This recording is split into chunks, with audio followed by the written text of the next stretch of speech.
How to turn cellular data on or off for iPhone. To get started, first of all go ahead and open up the Settings application on your phone. Once you're here, go to Mobile Service as shown. Over here, turn on the mobile data switch as shown. And then, go to Mobile Data options below. Here, go to Voice and Data. Select 5G Auto from the options. 5G Auto uses 5G only when needed for performance, while optimizing battery life. After that, go back and tap on Data Mode. Here, choose Standard from the options.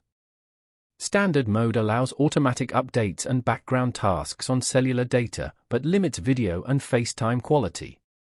Now, go back to the mobile service page. If you want to turn off the data, then turn the mobile data switch off as shown.